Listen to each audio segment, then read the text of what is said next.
Jessie from LongPack Games, and I'm based in Shanghai, China.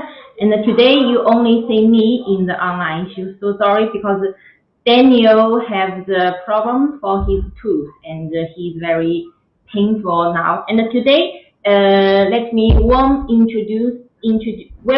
our guest, Jeremy from China Fulfillment VFI. Welcome, Jeremy. Hi, Kathy. Thank you for having me on the show. Yes.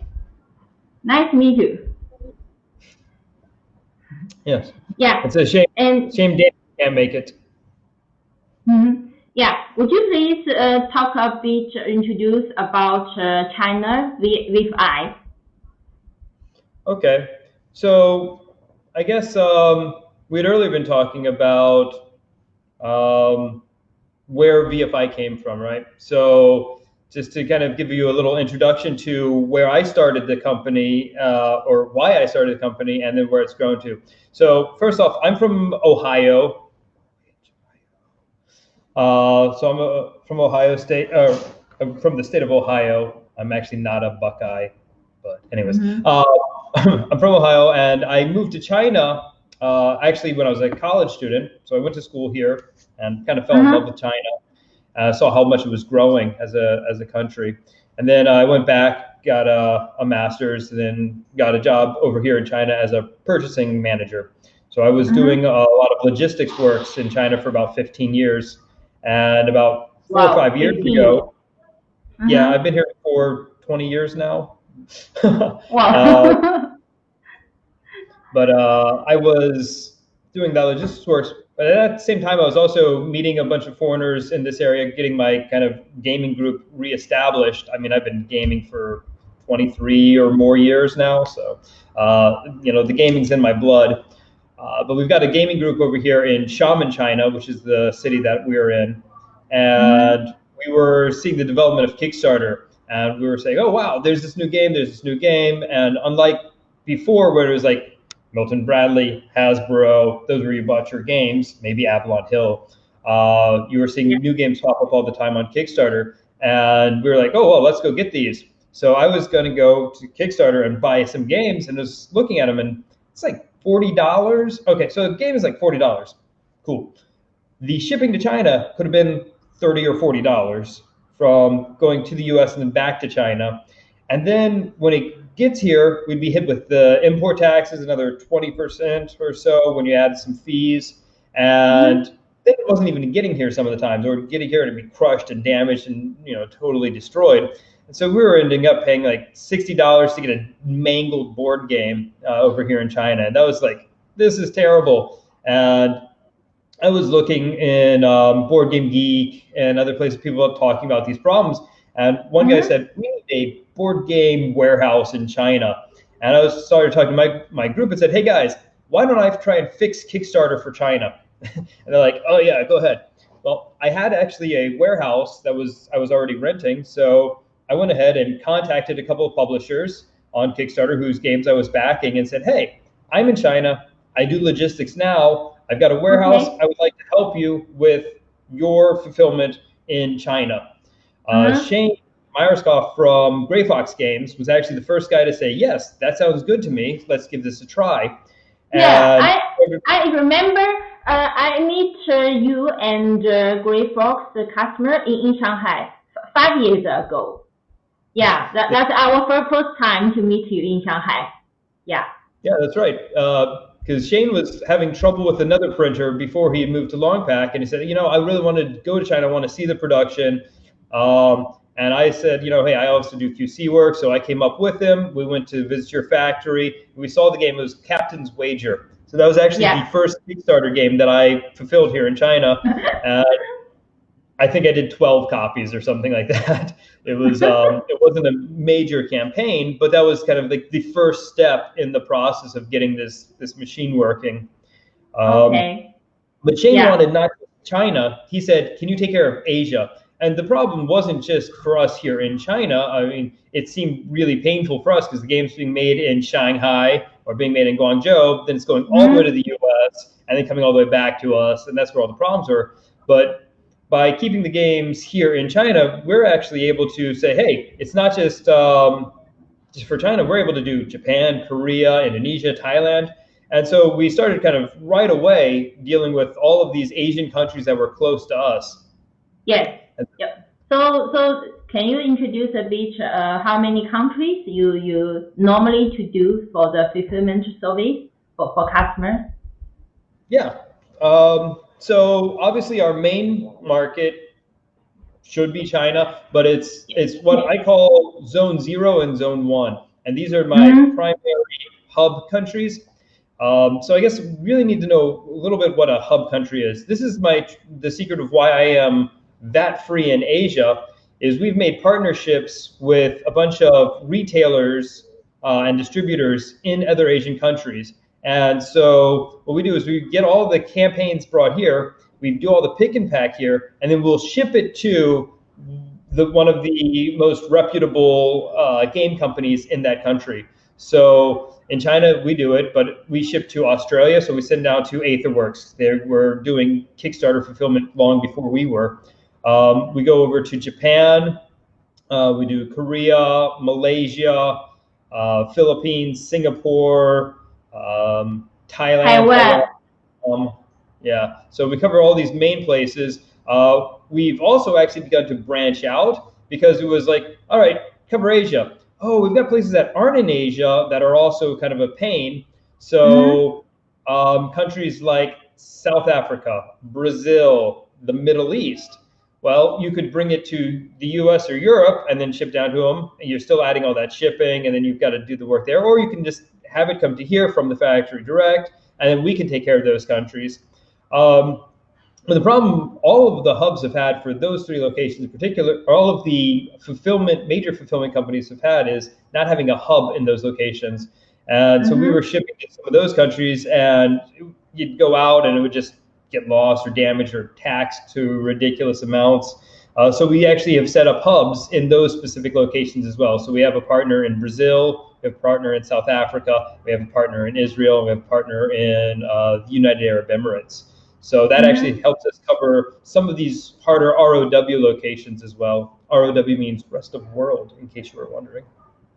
Okay, yeah. And what's the advantages for the fulfillment service for China VFI compared to other fulfillment companies? I think it's very convenient for us LongPack. We based in Shanghai, China. It's very convenient for our logistic team to contact with you directly for the service for the fulfillment in China. Yeah, I think we have a couple of advantages. One is our location in China. We are not in Guangzhou. We're not in Shanghai. We are in Xiamen, which is kind of I'm working on the map in reverse here, looking at myself, kind of halfway in between the 2 locations. So shipping to us from either location is the same cost, at the same time. So it's very convenient for us to know, okay, regardless of where you're manufacturing, it's going to get to us about this price and about this much lead time. Our logistics team here is Chinese, so they work with the factories, packing and shipping teams very seamlessly. It's all by instant message. Like, we got your packages ready. Okay, let's load it up, ship it down tomorrow.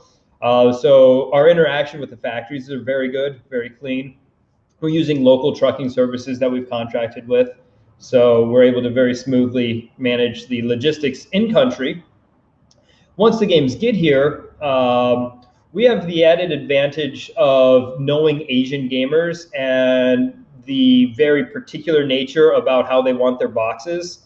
They have to be pristine, right? So we don't want any dented corners, any of that. So we go kind of overboard on our pick and pack, on our protection when we're packing. We wrap them up like 2-3 layers of bubble wrap, sometimes plastic corners, thick international shipping corrugated boxes. We have a team, we have an army of grandmothers, I like to say, out there who do all the packing work, and they just really, their job is just to make sure these boxes are really tight, void filled, and so very secure shipping. So I think that is a very good advantage of our packing location. Some of the other companies in China who've been known for doing some quick, cheap shipping. They'll just take an envelope, throw a game in it, send it to the post office and say goodbye. That was the problem when, 5 years ago in China, where you were getting this stuff and it was just completely mangled. And they were doing that worldwide. It was a nightmare for many publishers. So we've got all that in-house. I think some of the publishers are actually working with factories like yourself to pre-package and do extra packing material. Can you talk about that a little bit, Kathy? Yeah, the thick one, the 5 layers corrugated box, much stronger corrugated carton box for each individual game. I think what publishers should know is you don't want to skimp on your master carton packing material. It's really important that that's strong, and not just for getting the games to your individual Kickstarter backers, because that a lot of times if you're saying I'm just doing KS fulfillment, it's just going to the hubs, and they're going to unbox and throw that box away. But if you're planning on any type of post Kickstarter, or you're going to ship to retailers, there's going to be distribution channel afterwards. Those boxes are vital for safety, getting from your distributor to their retailers. So if it goes to the US and then it's got to be packed up and sent over to Board Game Shop in, let's say, Texas, maybe it's going to go into a DHL truck and get bounced around. If there's no extra no extra packing material, no extra protection on that box, the only thing protecting those games is that master carton. So work with LongPack, work with the factory you're with, get a good master carton. That's just really going to help you for the longevity of your games in the market, for the safety of them. Yeah. And also, could you please introduce a bit about the process for publishers and cooperated with you and also manufacturer? What's the process? How to contact with you? How's the process details for you to connect with the game manufacturer? Right. So the best way to get in contact with my company is to send an email to sales@vfi.asia. That will get you in touch with our sales team, our logistics team, and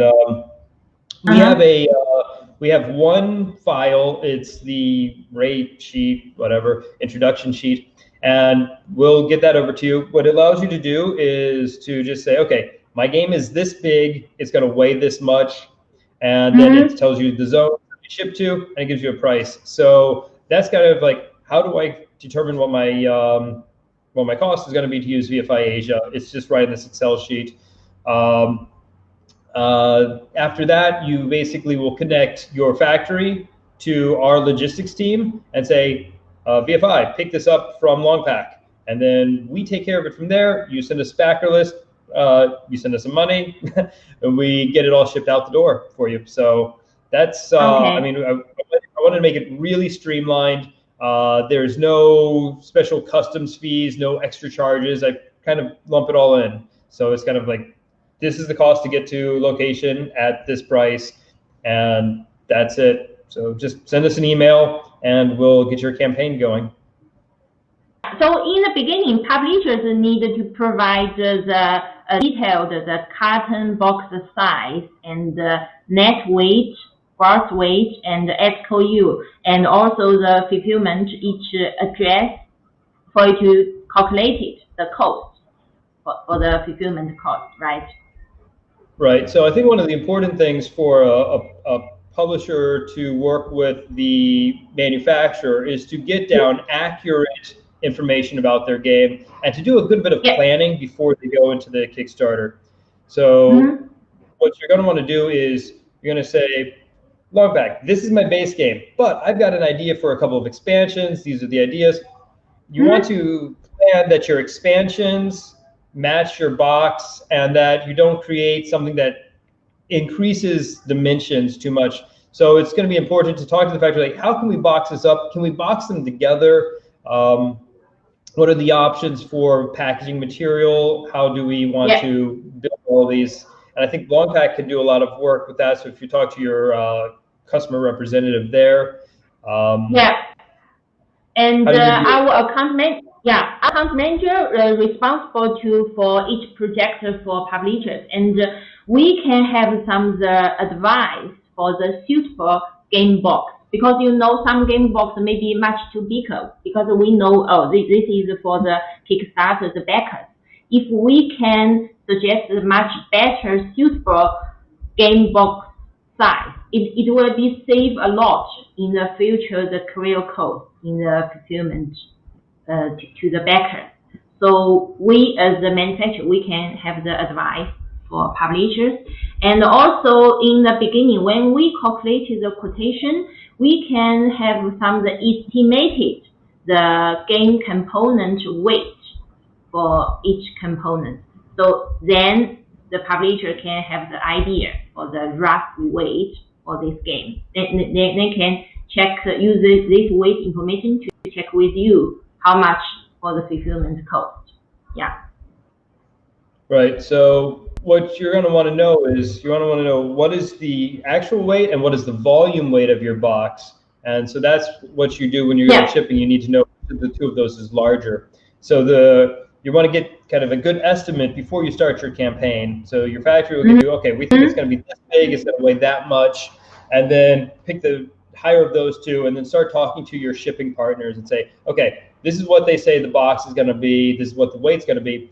When it gets back to us, we still have to protect it some more. So we've taken it out of the master carton, and we're going to wrap it up. We're going to put it in another box to make sure it gets there safely. That can add up to, we always say like add 3 centimeters. It's like 2 to 3 centimeters actually on the dimensions of your packing, just to have all that bubble wrap. And if you've got a lot of packages and different sizes, you can actually add a considerable amount of bubble wrap in there just to really protect everything. So it's really good to plan ahead of time before you start picking what your shipping costs are going to be that you're going to announce on Kickstarter. One other thing that I think we were going to talk about for shipping is that you need to plan that it's not going to happen right away. So rates on shipping will normally adjust over time. For us in China, it's right after Chinese New Year. We almost always see a price increase from the shipping, from the logistics companies. And so we always say, if it's going to be after Chinese New Year, add 6% into your calculation that you're putting up there, because that tends to be what it goes up every year. This year, I'm even a little more nervous, because if we're doing worldwide, which we do for small packages, EMS, the post office, other like the postal system around the world is being hammered by COVID. And all of the express carriers really are, loss of flights and all this. So rates are, I mean, it's been a bad year for them. So rates are potentially going to go up more. So you might hedge a little bit more, that rates could be up 7-8% next year, just due to these situations. But in general, it's always safe to say, I think this is going to come out in a year or 2 years from now. I'm going to put on 6%, 10% on top of what I have from the forwarders in my estimated shipping prices, collect shipping after the campaign is done, when we're getting ready to ship. Because that way you'll be able to say, hey, this is the actual shipping price. I've been able to lower it by so much, or ideally it's not gone up. You really don't want to put a surprise on a backer that, oh no, you said 13 in the campaign, now you're 26, what happened?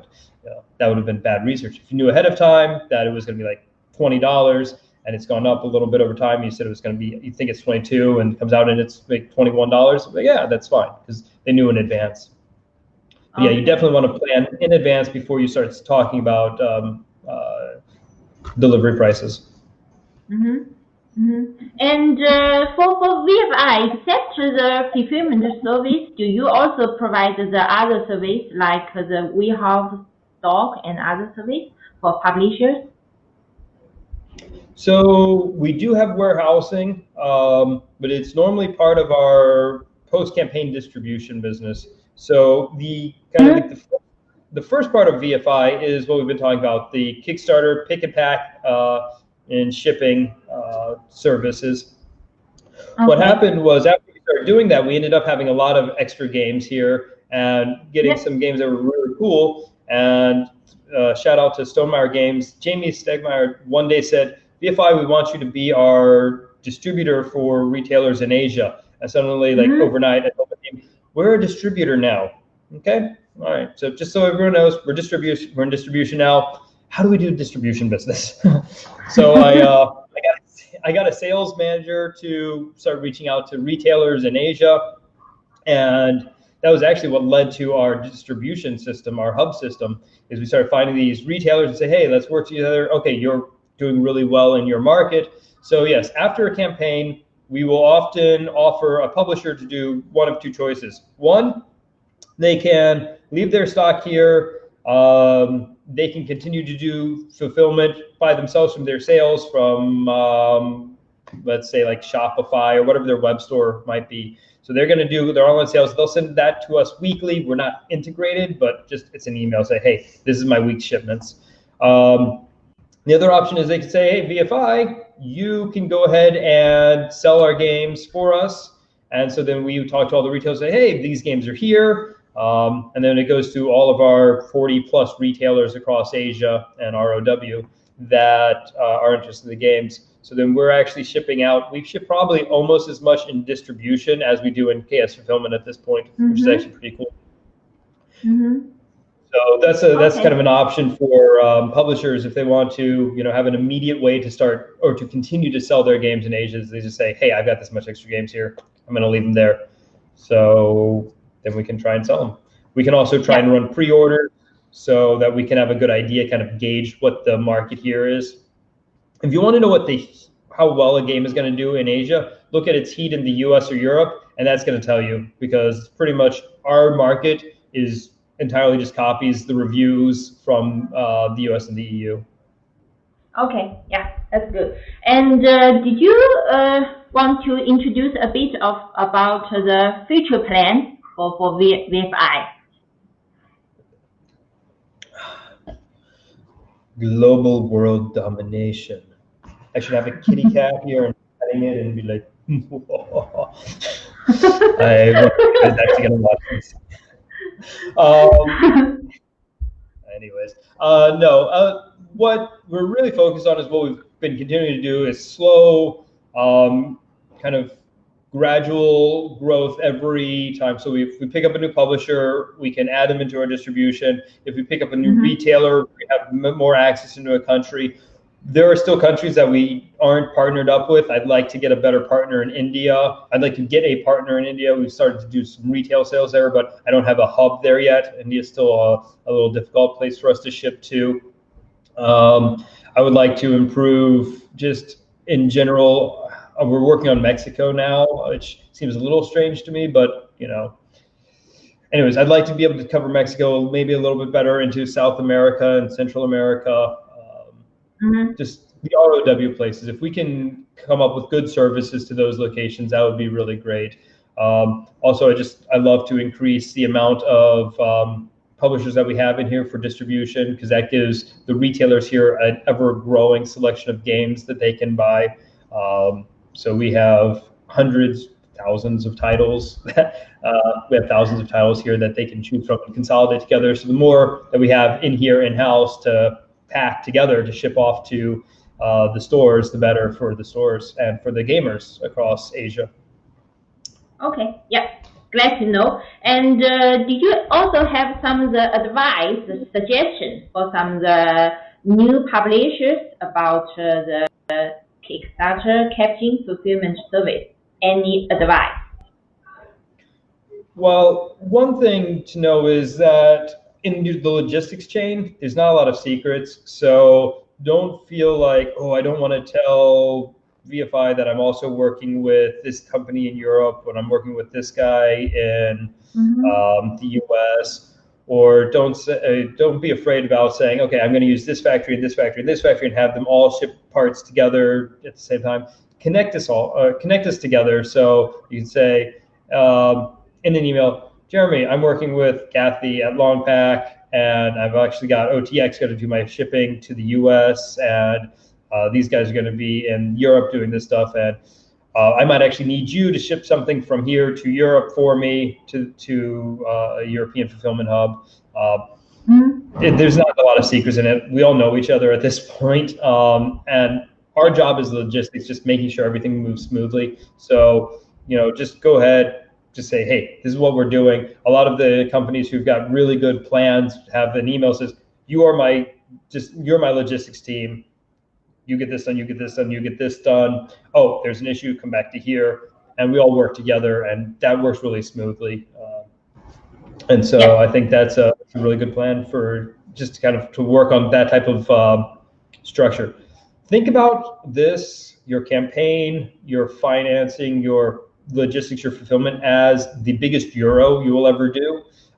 Possibly not as big as a Vittel's game, but still a very large euro. And you'll kind of be able to work on going step by step through the logic. And if you can do those games really well, you'll probably be able to get your logistics and your campaign managed well. Mm-hmm. Thank you so much for this good advice. And thanks so much for taking your time to attend our online show. And next week we will have another online show with Blanche. And thank you so much. And we just say goodbye to audience. Yeah. Thank you, everyone. Thank you. Thank you. Bye. Bye.